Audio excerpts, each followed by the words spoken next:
It's quite good. The sun is just above us, so we giving up like just a little silhouette here. What I'm gonna talk about is that bagel shop, which is very famous, very famous. I remember when we went out long time ago when I was young, we couple of times came here because it was so famous back there, and it was all-nighter. And now walking here at the Brick Lane on this lovely September day, it's 16 degrees and, you know, sunshine and everything, I saw that it still exists, and on the board it says it's still all night bagel. This is so good. And look at that, that is Lady Dinah, I think you say Dinah or Dinah Cat Emporium, and that is very famous here in Brick Lane because that was the very first crowd-funded coffee with cats, where you can order a latte, sit down and stroke a cat lying peacefully on your lap. And I was very surprised that it's still here. Okay, very soon we're gonna go for shopping and ready for lunch, but I wanna show you this one. I want you to see this one. We are on the side of Shoreditch Brick Lane, and look at that. The brick wall and the posters on it and the graffitis, I really like graffitis, to take picture of it and look at all the styles and everything, why they choose that and not the other styles. And you can see the cat from the cartoon.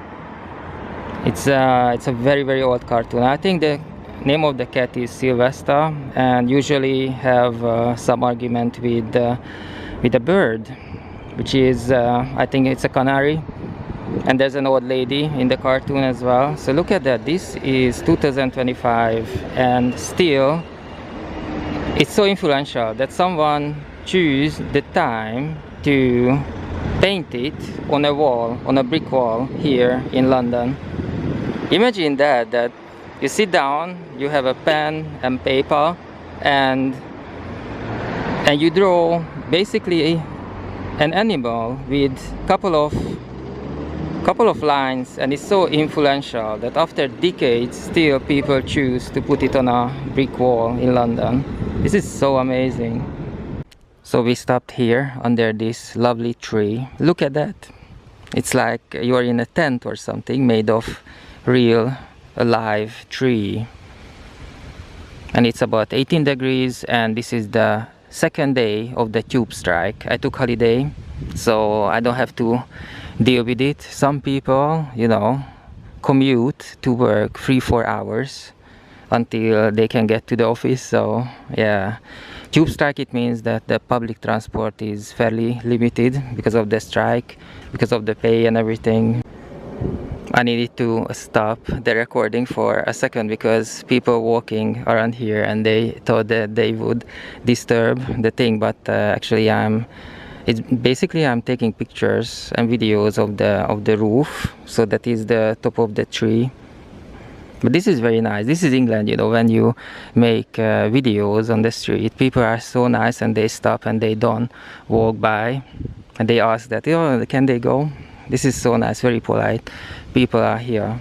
And today is all about traveling, it seems, because we were talking about the tube strike, because the underground, the metro, the underground doesn't work because they demand 32 hours working weeks with the same pay.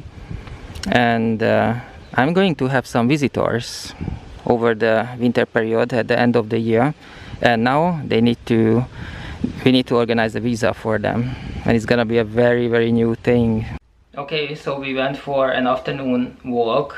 It was about 14 degrees, it was raining, it's definitely autumn, and the original idea was to go to the other side of the city because there are so many things to do there. I have a calendar full of events and things to do, but because there's no public transport and there's a heavy traffic, there is absolutely no way to get there except with a bike. Well, nearby all the stations where you can get an e-bike, this Lime bike. You need to download the app and then pay, and it will unlock and you can use these bikes. They're all gone. And one of the very first video I saw on the social media when I woke up today, it was I think it was taken in Marble Arch, which is basically right in the middle of London. There were like hundreds of people on bikes, because obviously heavy traffic, there's no public transport, so somehow you need to get around and walking. I think many people, they tried walking to the office, to the workplace on the very first day on Monday, and they realized that it's not the thing they want to do, so they decided to go with a bike. But then again, there's like 200-300 at one spot. I'm talking about one small area around Marble Arch, and there were 200-300, like lots of like you're looking at ants or something like that, everyone going left or right, oh my god, I never seen anything like this. So we went for a walk. You know, I took 1 week holiday, so I don't have to deal with the transport. And when we were walking, I always kept an eye on the buses, where they just didn't come at all. We haven't seen much bus at all on the roads, and I was looking at the roads as well, the cars, how many people in the cars as well. And maybe because we live in a quiet area, there was not many activity on the roads. But I think what people do is they just adjust it to the situation, because we are right in the middle of it. This is Wednesday, and it's supposed to go on until Friday, if they don't come to an agreement. And I checked the news, and there is a possibility that it will be longer. It will take longer than a week. Well, we're gonna see it. The other thing I wanted to say, and I think it's very important, that for me summer, if you tell me summer, I think of corn on corn, naturally, with the leaf on it and everything. And I would put them in a boiling water with a little bit of salt, and yeah, that's absolutely summer. And the other thing is watermelon as well. And I think this summer, for some reason, there was no corn we bought. You know, it's dried. It's not the one, it's half cooked and comes in a plastic and it's frozen, all that stuff. I'm talking about the natural one, what they sell as a vegetable, and it's just there. They don't put it in the fridge, it's just out there. And we didn't bought it. That was, I think, the very first summer I didn't have that. And the other thing is, usually summertime, almost every single day or every second day, we usually eat watermelon. And this year maybe had it twice, mostly because of the price, and they just didn't look that appetizing. You know, when we went to the shop and we look at the watermelon sliced up on the shelf, they were just like different color, and they just didn't look right. So this summer we had it only twice. It's yeah, what's going on? Fantastic. I hope the camera is in the right position right now. Usually I hold it in my hand, but today it felt like it's better if I put it somewhere. So I'm on 1 week holiday right now.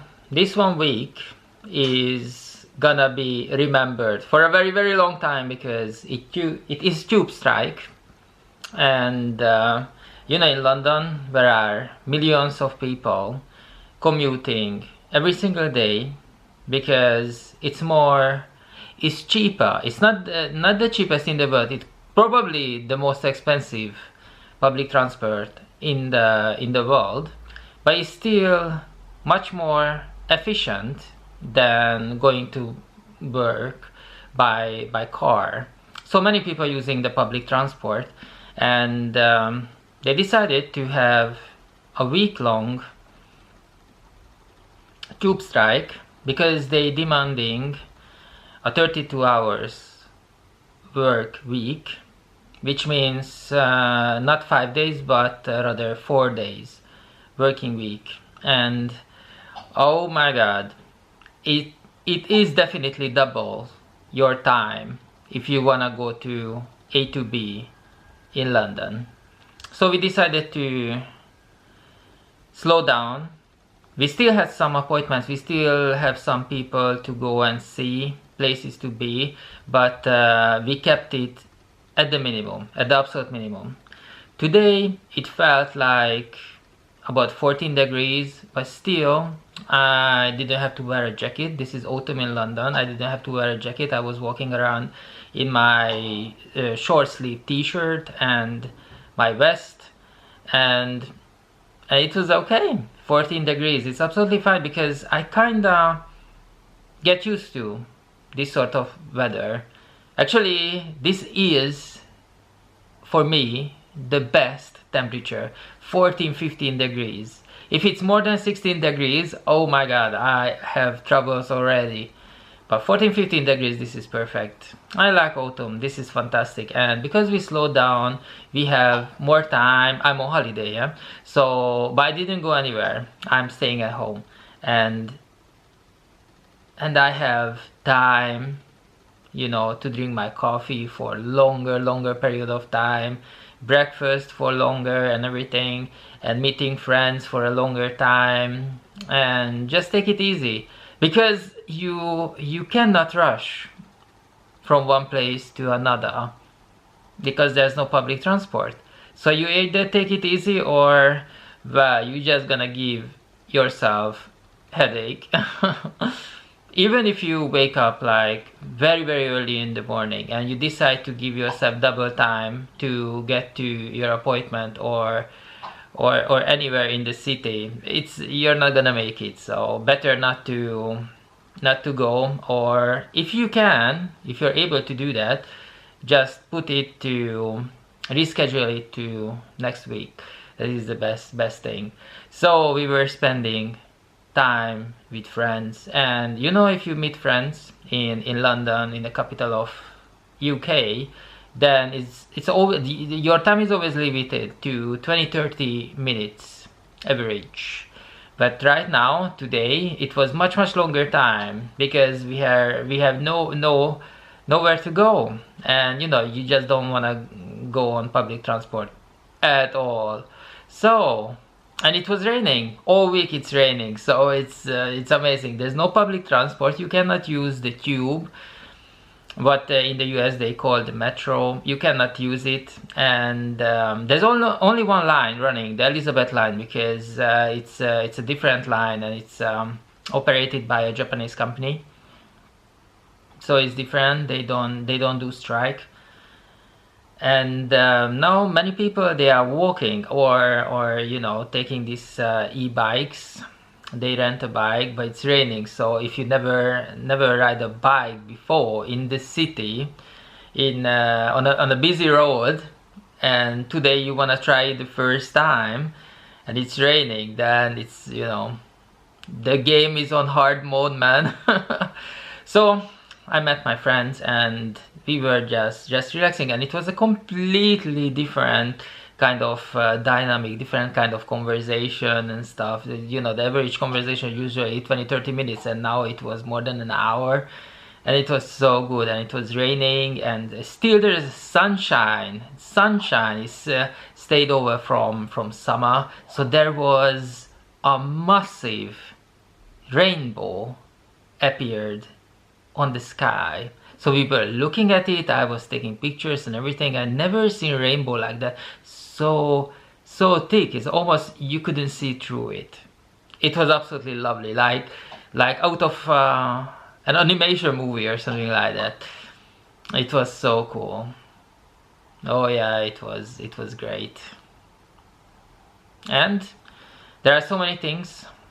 I'm talking to my friends, and couple of them, they have, oh my god, I really treasure this. I really treasure this when I have friends who decide in this economy, in this European economy, they decide to put all their money and resources and time into open a new business, through running their business, to upgrade their business, and they come to me to talk about it, and it feels so good, because you know, most people, you know, just like go day by day and you know, take it easy. It's like, it's a different thing. But when you meet a friend who is on to something and put all their resources, all their time in one thing, opening a business, they have this spark in their eyes, and it's very interesting to have a chat with them. And it's like meeting someone whose favorite football club just won, and you know, they radiate this energy. They are like super motivated, and they talk very quickly, and they always, you know, they have a joke, and it's very good, very good. So that was the day today. Good. See you next time. See you tomorrow. Okay, fantastic. So right now it's Friday, and most probably the 1 week long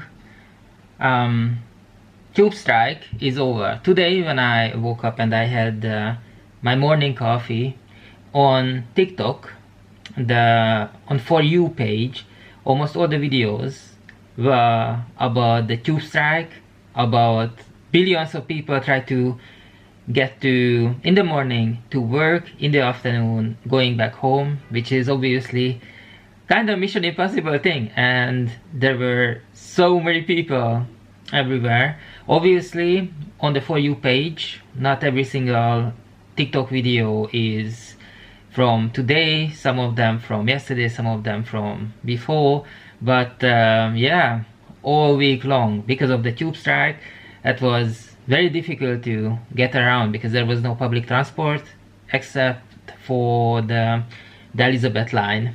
But I took 1 week off, so I was at home, and it was raining all week. Even today is Friday, it was raining today as well. And I went to the shop in the rain. Some dogs are very funny when they get wet, and yeah, it was really cool. I went to a shop where I've been there maybe once or something like that, and they didn't have any washing powder I needed. Basically the shelf was empty. There was no any cooking oil. Basically that shelf was empty as well, and it kind of reminded me of it was almost 3 years ago. Something happened and there was no cooking oil, and the news was printed out on the shelves on the shop why there was no cooking oil available at the time. Now it's probably a different reason. There was no cooking oil. It's a good thing that we have some still at home. It's a very good thing when you do your shopping. You always buy things when you still have those at home, at least half a bottle or something like that. So don't go buying things when you absolutely run out of it. That is a good advice. And so obviously right now I'm in London. That's why I'm talking about the tube strike and the life here, and the weather being very rainy, very dark, and basically 8 o'clock in the evening it's already dark, already completely dark. So I was very mindful of that, and that's why I went earlier to the shop. And there were some things. It's a cost of living crisis, obviously everything very expensive, but there are some things that are cheaper.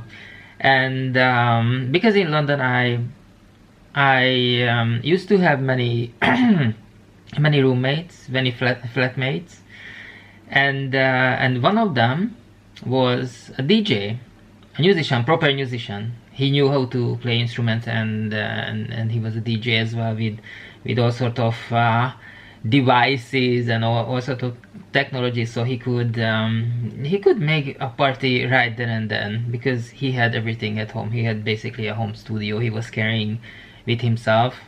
And before that, he used to live outside of London, so he had obviously much bigger space for the same amount of money. But with me, obviously, we were roommates, and it was very difficult because in London somehow you never have any storage space. And I remember that his favorite drink was rosé. At the time, I could not imagine drinking something like that. And today, this is Friday, you know, and on the tube strike week, I saw it. I saw it on the shelf, and it was on the very reasonable price. So I bought it. It's right here with me. So nostalgia factor 100%. Okay, this is a wonderful afternoon, and we can use the natural light. I don't have to do the setup and use 4 or 5 lights to illuminate here the situation. You can actually see something. One of the most important things, we are really proud of this flower right in this corner.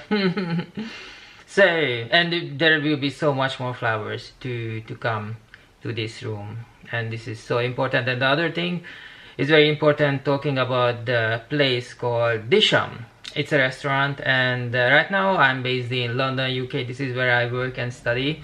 But I used to go every single summer to New York, and for some reason, most of the friends who were there, they were professional dancers for some reason, you know, and because of them, I follow lots of people who are dancing professionally on Instagram. And I have another Instagram where I follow people who do photography, so maybe I learn some things. And yeah, that's why whenever I do some sort of talking video, what I do right now, that I just put the camera right over there, and there will be no editing, nothing, just I'm talking. I'm always thinking about what should I do to make it look better, because of that, because I think I do learn something from them through this Instagram, and when they, you know, post different kind of pictures, different kind of times and stuff. But I don't want to talk about photographers right now. I want to talk about the place called Disham, because when I open my Instagram, because I have more than one Instagram, and I have one Instagram where I follow theater and dancing, and they really like the restaurant in London when they come to London, because the dancers and people who work in theater, and actually the people who work in photography as well, they tend to travel a lot. And these people, when they come to London, I realized that they really like this restaurant, this place called Disham. And it's been on my list for a very, very long time. And what happened is that it was completely not planned at all. We were doing something, we had appointment, we were meeting with friends, we were meeting with people, we doing chores and stuff, and then suddenly we realized that we done everything, and it was lunchtime, and we decided, okay, this is the time, because we were close to Disham, so let's go to this restaurant. And the others instantly liked it, because most of the people we went with, they are vegetarians, and it's an Indian restaurant, and they have lots of vegetarian food. I didn't look it up because it was just an idea, a sudden idea to go there, but we knew, because they do Indian food, that it's gonna be there will be a lot of vegetarian options, so we were not worried about that at all. And when we went in, the very first thing we realized that they put so much effort, so much talent, so much, you know, time to design the place. When you enter, everyone, including myself, we felt like the place is designed, the interior design was like entering someone's home on the countryside. It was absolutely lovely. And inside, it looked like, I don't know, I think the inside was designed by someone who designed computer games before. There was a massive clock called Disham. Obviously, Disham is the restaurant. They don't manufacture clocks at all. But there was a clock with the Disham on it, and that was a very nice touch. And then it said that our chai strictly doesn't come with opium, and this sort of stuff was written on the handrail on the stairs, and this sort of thing. It was so many hidden detail in the interior design. Absolutely loved it. I never been to India. I always wanted to go, and yeah, I don't know who designed the interior, but it's definitely if you never been to India but you read a lot of books of India and you watch movies where the characters they go to India, where the movie set is India, in India, you kind of imagine the place to be like this. It's absolutely fantastic. We didn't even taste the food, but we absolutely loved the disham. Yes, and I understood why people coming over from the US and coming over from different parts of the country coming to London, and that's the first place where they go usually on their first night, and they put it on Instagram and other social media because it's oh my god, you can make 5,000 pictures. Every single one will be unique and perfect for your social media. It's so good. So then the menu, and there were lots of absolutely good food with prawns, with chicken, with everything, and we knew because it's an Indian place that there will be lots of spices. It's gonna be spicy, it's gonna be hot, and the food gonna include lots of different sort of spices as well. And I don't really do this, but here in this place I talked to the waitress lady and I asked for recommendation, and she said for starter we should definitely try the okra fries, and we said okay, yeah, let's do it. And it was absolutely fantastic. We ordered a bowl of okra, and we made okra at home, but we never ever made a sort of covering for the okra, like anything like that. It was, oh my god, who come up with this idea? It was so great, so great. It's a very good start with the food. And if I need to choose one thing that I would definitely do at home, not every week but like every 2 weeks, it would be definitely the okra from Disham. Oh my god, this is so good. It's one of the starter. When you go there, you need to order this. It's very popular one, so if you ask for recommendation from the waiter or the waitress, they will definitely say okra, and they give you 3 different kind of dip for that, but you don't need the dip because just purely having the okra is like absolutely so amazing. So amazing. And then we ordered, I have the receipt. That's the receipt. I keep it because sometimes you don't always remember the food what you're having. So we choose the Goan monkfish curry, which was absolutely wonderful. We ordered rice with it, and then yeah, the okra fries and the dal. The other thing is very popular there, and when we were talking with people who never been to Disham but they knew because it's a very famous place right now because of social media, they said that the dal, the black dal, is one of the signature dish, and this is what we get. And we ordered other things as well, which is the jackfruit.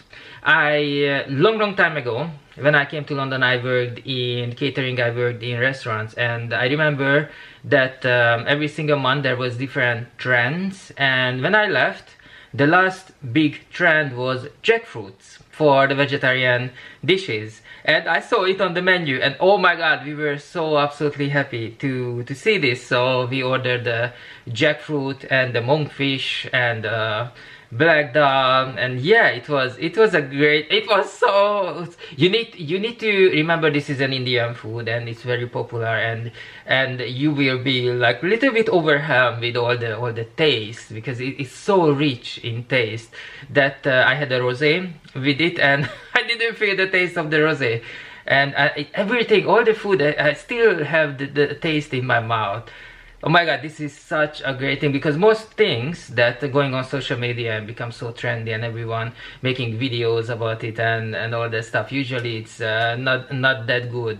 There are certain things, usually the interior design is good, that's why people going there and taking pictures, creating content about this. But definitely Disham is the place where we're gonna go back. Absolutely, we're gonna go back because it's so great, and the stuff is so nice, and the interior is like you are in a computer game, because it's so unrealistic. It's like being in a TV set, and the vibe is absolutely fantastic. So it deserves all the hype. Yes, 10 out of 10. Okay, hello there. So this is October. It's getting chilly, so I'm using my new jacket. I absolutely love the color. I love the style and everything. It could, it could be quite useful if the designer would think of more pockets, because I got used to it. My previous jacket had like 10 or 12, a dozen pockets, and basically like I was carrying a small office with me, and it was very, very, very practical. And now with the new jacket, which I absolutely love, because I got it as a present from the family. I absolutely love it, but I need to have a bag with me, so I need to carry something. I think very soon I'm going to buy a backpack, so I'm going to walk around with a backpack. I'm a bit tired. I've been up and running for more than 24 hours, so I'm really ready to go to bed, but it's not gonna happen, because in the next few hours there are things to do, and I need to talk to lots of people. And whenever I'm tired, I'm always thinking of something, because that is best say coffee, and something to think about is always a good thing to keep you awake and keep you sharp and focused. And what happened is that I have a friend back in Hungary who sells comic books, American comic books, translated ones, not the original ones. And we were talking yesterday, and we were chatting, so it wasn't like a phone call or anything, because we used to have a phone calls, like an hour, 2 hours long phone calls, about American comic books and superheroes and independent stuff, and all the people who are new to the business, the very first timers. But now it's just like we are just chatting, short messages. And he mentioned something which I'm still thinking about it, that he sells American comic books, translated ones, in Hungary. And I said that get in touch with the people who are selling the original copies, the original printed out American comic books. And he was like, he was not really keen on the idea, because he thinks that the people who are selling the same products, the same titles in the original, that he's kind of his opponents. So that's basically the concurrency. And I said, no, they are your friends. And they were like, no, they are like we are competing for the same thing. And I was since he told me this, and I'm thinking about this. It's very, very interesting, because I think they are friends, but he said no, because they are in a competition.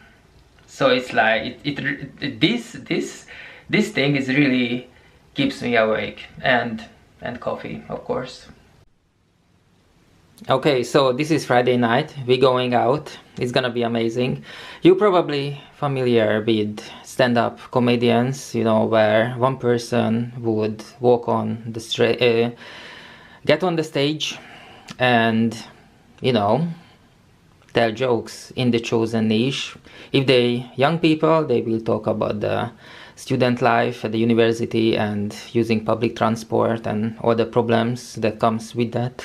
Or if they old, making jokes about going on websites and scrolling to find their year of when they were born. And today is gonna be a very I believe it's a very Hungarian phenomenon. Most people going for stand-up comedy and paying a large amount of money to see a band to play, or they going out for a night in a club. But Hungarians, they really like to go for another night out, and that is when a person would come to the city and talk about just everyday life or their hobbies. That's it. One person go on the stage, they standing or getting a chair and sitting down and talking for 1 or 2 hours about their life experiences. I don't know any other culture who would pay for that sort of experience, but we definitely do. And I think the reason comes from that Eastern Europeans, especially in Hungary, it was closed for up to the 90s. You couldn't travel. In the beginning, you couldn't travel at all. You couldn't cross the border. Later on, you needed special permission to do that. So that's why people who travel the world, they are like super interesting, and they would pay a large amount of money equal to a stand-up comedian show or a concert, a music show, to see them share their travel experience or their life experience. So this is where we're going right now, here in London. We just got back home. It was a very good experience, like 9 out of 10. It was very nice. It was in a very old building. Probably it was a school before, or a church, or both of them, and they had no lift, no elevator, so we needed to climb the stairs up to the 2nd floor. Well, for some of us, because we went in a group, for some of us it was causing some problems, because they have mobility issues, but for some reason they could do it. They could climb up to the top, to the 2nd floor, where was the big room where the whole thing took place. And we noticed a piano, a full piano in the corner, a full piano. Can you believe that? Oh my god. We were wondering how they brought it up there, because all these narrow corridors and the narrow staircase, and somehow they had the piano upstairs on the 2nd floor. And yeah, maybe they dismantled it and they took it piece by piece, or someone came up, some engineer, some miracle worker came up with the idea to have it small, very, very small, like an apple seed size, and then they brought it up to the 2nd floor and they put water on it, and it would just grow and expand, and got into the shape of the piano. Yeah, probably that was it, because otherwise we have no idea how they brought the piano up there.